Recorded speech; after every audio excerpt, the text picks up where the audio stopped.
Halo adik-adik semua, perkenalkan nama kakak Sinta Bella Agustin dari Fakultas Keguruan dan Ilmu Pendidikan Fisika, Universitas Kristen Indonesia. Nah, pada materi kita hari ini kita akan membahas tentang hakikat ilmu fisika. Nah, adik-adik pada tahu nggak hakikat ilmu fisika ini apa? Nah, di sini kakak akan menjelaskan tentang hakikat ilmu fisika. Nah, dalam definisi hakikat ilmu fisika, fisika merupakan ilmu yang mempelajari tingkah laku alam dalam berbagai bentuk gejala untuk dapat memahami apa yang mengendalikan atau menentukan kelakuan tersebut.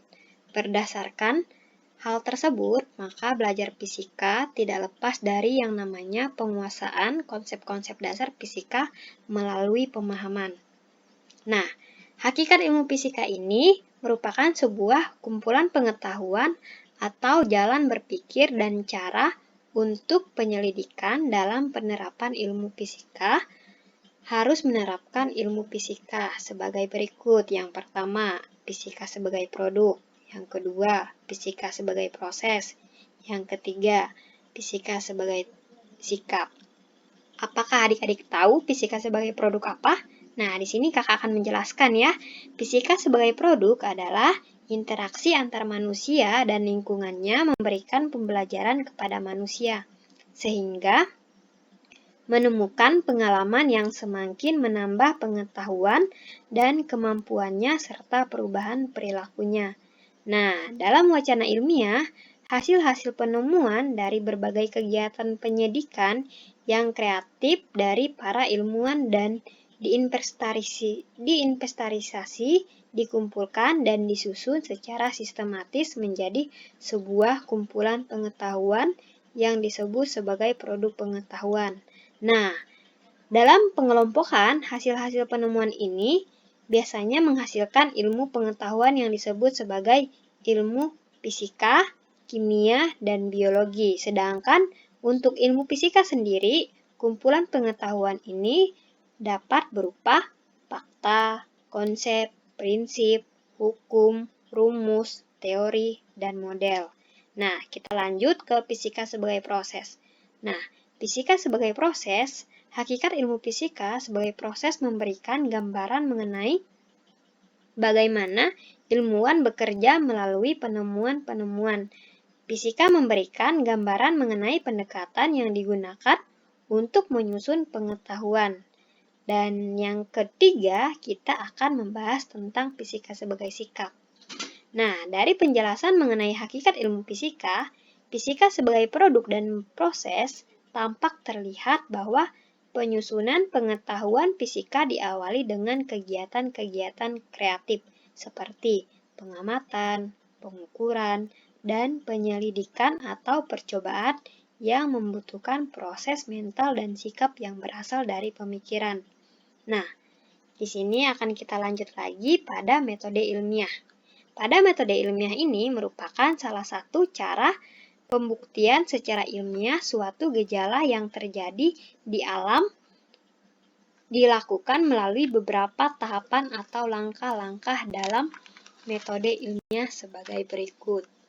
Nah, di sini kita akan masuk ke yang pertama, pengamatan atau observasi.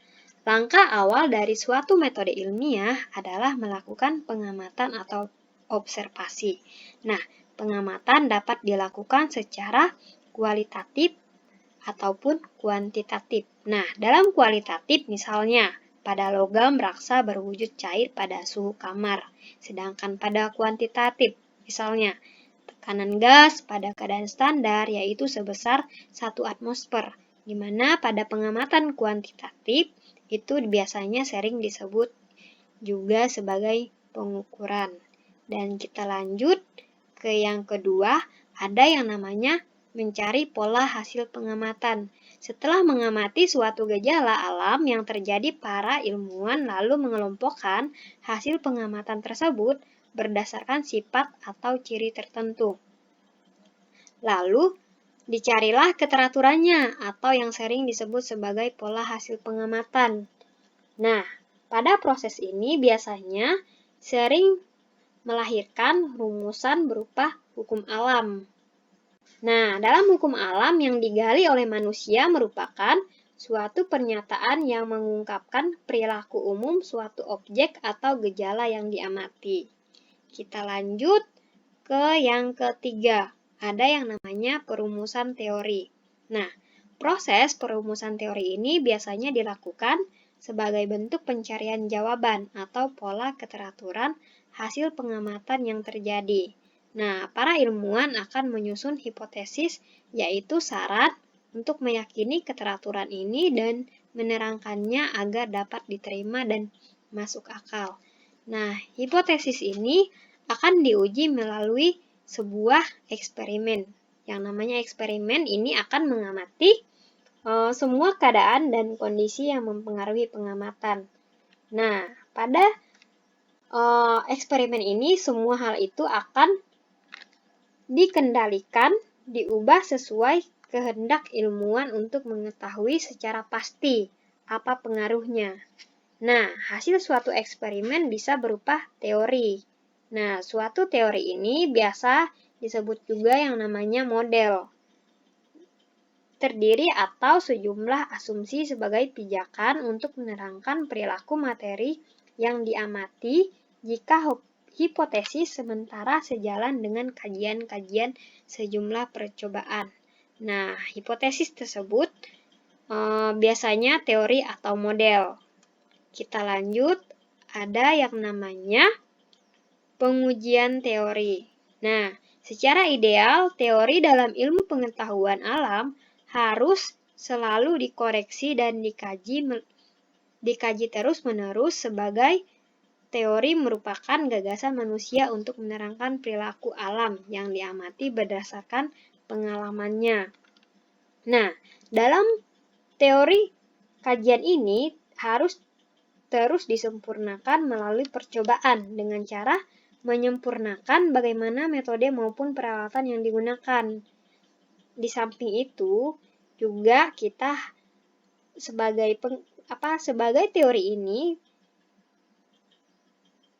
juga dilakukan melalui simulasi komputer agar pendekatan yang diterapkan lebih mendekati gejala alam yang sebenarnya. Kita lanjut ke yang kelima, ada yang namanya eksperimen dan pengukuran. Nah, fisika merupakan ilmu yang teorinya didapatkan dari hasil eksperimen. Nah, eksperimen sangatlah penting dalam ilmu fisika. Eksperimen di laboratorium dapat menghasilkan berbagai data yang diamati hingga membentuk sebuah pola keteraturan yang nantinya akan mendasari sebuah penemuan teori fisika. Nah, dalam eksperimen ini, yang dilakukan di laboratorium umumnya menggunakan metode kuantitatif, di mana hasilnya dapat diamati dengan jelas melalui yang namanya proses pengukuran. Nah, kita lanjut pada keselamatan kerja di laboratorium. Keselamatan kerja di laboratorium ini merupakan hasil angka penting yang harus diperhatikan ketika Anda melakukan kegiatan di sekolah, baik di kelas, di laboratorium. Di laboratorium ini biasanya merupakan suatu ruangan yang dirancang khusus sebagai tempat melakukan aktivitas pengamatan maupun percobaan dengan aman. Nah, di dalam laboratorium fisika biasanya itu terdapat banyak peralatan dan bahan yang akan kita gunakan atau adik-adik gunakan pada saat praktikum. Alat dan bahan tersebut biasanya ada yang membahayakan bila adik-adik ataupun kita yang melakukan praktikum itu salah dalam menggunakan alat tersebut. Nah, jadi, adik-adik perlu mempelajari dan menggunakannya secara tepat dan hati-hati. Nah, melakukan eksperimen sangatlah menarik, tetapi sekaligus membahayakan bila mengabaikan keselamatan kerja.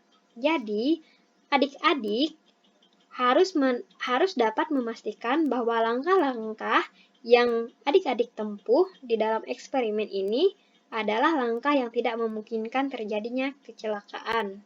Jadi, adik-adik harus tahu bahwa apa saja yang mungkin terjadi dan bagaimana cara menghindarinya. Dengan begitu, adik-adik dapat memperoleh keuntungan dari aktivitas yang adik-adik lakukan dan terhindar dari yang namanya bahaya yang tidak adik-adik inginkan, yang tidak kita inginkan. Kita lanjut, peran fisika dalam kehidupan. Jadi, mempelajari fisika mempunyai banyak manfaat. Mulai dari awal dipelajarinya fisika yang telah terbukti mampu membantu memudahkan manusia dalam menjalani aktivitas dalam kehidupan sehari-hari. Jadi, di sini peran fisika dalam kehidupan sehari-hari ini sangatlah penting. Kenapa? Di sini kita bisa tahu ada yang namanya ditemukan para ilmuwan menemukan yang namanya perkembangan teknologi, menyingkap rahasia alam, terus bisa mempunyai pengembangan ilmiah, ilmu yang lebih lagi, terus fisika melatih kita untuk berpikir logis dan sistematis. Nah, ada juga di sini dalam kehidupan sehari-hari yang namanya berbagai bidang seperti yang mendukung kita dalam kehidupan kita sehari-hari seperti bidang kedokteran dan kesehatan, bidang telekomunikasi, dan bidang energi. Di sini jadi kita akan menjelaskan yang namanya bidang energi. Jadi dalam energi dari fisika adalah hasil